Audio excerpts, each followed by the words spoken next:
Hi everyone, कैसे हैं आप लोग। आशा करता हूँ आप लोग स्वस्थ होंगे, अपने घरों पर मस्त होंगे। मैं हूं मनीष कुमार, तो आप सभी का स्वागत है हमारे यूट्यूब चैनल में। तो फ्रेंड्स, आज हम लोग पढ़ेंगे सेल थ्योरी के बारे में, कोशिका सिद्धांत के बारे में। मेरे मित्रों, जैसा कि आप सब जानते हैं कि सेल थ्योरी जो है दो वैज्ञानिकों के द्वारा दी गई है, जो जर्मन के रहने वाले प्रथम वैज्ञानिक 1838 ईस्वी में मैथियस स्लीडन ने, जो बोटनिस्ट के प्रोफेसर थे, है ना, जो जर्मन के रहने वाले थे, उन्होंने और तथा जर्मन के ही रहने वाले थियोडर स्वान 1839 ईस्वी में इन दोनों ने कोशिका सिद्धांत दिया।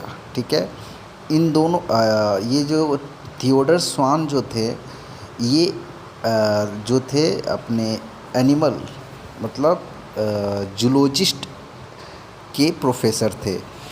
तो दोनों ने अपना अपना सिद्धांत दिया। दोनों ने अपने अपने सिद्धांतों में कोशिकाओं के ही बारे में बताया।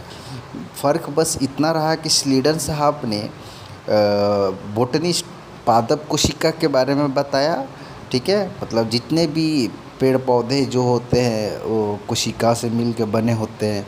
और थियोडर स्वान इन्होंने बताया कि जितने भी एनिमल्स हैं वो सब कोशिकाएं से ही मिलकर बने होते हैं। तो दोनों ने मिलकर एक सिद्धांत दिया। तो पहला सिद्धांत ये है कि प्रत्येक जीव का शरीर एक या अनेक कोशिकाओं से बना होता है। मतलब जितने भी जीव हैं उनका शरीर जो है एक या अनेक कोशिकाओं से, अलग अलग कोशिकाओं से मिलकर बना होता है। जैसे एक कोशिका से मिला होता है तो एकल कोशिका, और अलग अलग कोशिकाओं से भी मिला होता है। दूसरा सिद्धांत इन लोगों का था कि कोशिका जीवों की संरचनात्मक एवं क्रियात्मक इकाई है। ठीक है, कोशिका क्या है? जीवों की संरचनात्मक एवं क्रियात्मक इकाई है। तो ये दोनों आदमी का सिद्धांत था। अब दोनों आदमी ने एक चीज़ स्पष्ट नहीं किया, जो कि हमारे एक और वैज्ञानिक जिनका नाम है रुडोल्फ विर्चो ने 1855 ईस्वी में इन्होंने उस सिद्धांत में एक और सिद्धांत जोड़ा। इन्होंने क्या बताया कि उन दोनों ने बताया, जैसे मैथियस स्लीडन ने 1838 में पादप कोशिका के बारे में बताया, और जर्मन के ही वैज्ञानिक थियोडर स्वान ने 1839 ईस्वी में उन्होंने जंतु कोशिका के बारे में बताया। दोनों ने कोशिका के बारे में ही बात किया। ठीक है, दोनों ने सिद्धांत दिया, मिलकर सिद्धांत दिया, लेकिन दोनों ने ये स्पष्ट नहीं कर पाए कि ये कोशिका जो की उत्पत्ति कैसे होती है ना। तो वही हमारे अगले वैज्ञानिक रुडोल्फ विर्चो ने 1855 ईस्वी में इन्होंने कोशिका को आगे बढ़ाया, और इन्होंने कहा कि नई कोशिका की उत्पत्ति पूर्ववर्ती कोशिका से होती है, मतलब प्री एग्जिस्टिंग सेल से होती है। इन्होंने एक शब्द दिया इसका ओमेनिस सेलुला ई सेलुला, मतलब इसको उस समय यह नाम दिया गया। इसका तात्पर्य यह है कि जो भी कोशिका है वो अपनी पुरानी कोशिका से ही मिलकर नई कोशिका का निर्माण करती है, जिसको बोलते हैं ओमनिस सेलुला ई सेलुला। तो ये सब रहा हमारा कोशिका सिद्धांत।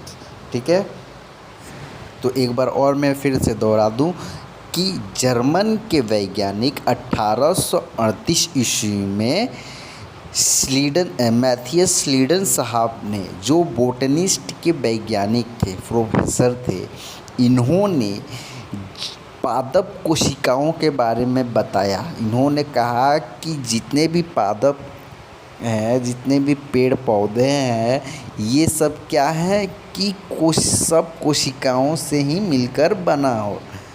और एक साल बाद वही जर्मन के वैज्ञानिक थियोडर स्वान ने 1839 ईस्वी में, इन्होंने, ये जो थे जूलॉजिस्ट के वैज्ञानिक थे, ठीक है, इन्होंने जंतु कोशिका एनिमल्स के बारे में बताया कि जितने भी जीव हैं वो सब क्या है, कोशिकाओं से ही मिलकर बने हैं।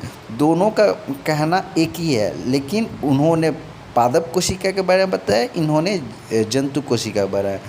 तो वही क्या है, प्रत्येक जीव का शरीर एक या अनेक कोशिका से मिलकर बना है। वही दूसरे, इन्होंने इन दो वैज्ञानिक ने ये नहीं बताया कि कोशिका का निर्माण कैसे होता है। तो रुडोल्फ विर्चो ने 1855 ईस्वी में इन्होंने कहा कि नई कोशिकाओं की जो उत्पत्ति होती है वो पुरानी कोशिकाओं से ही होती है।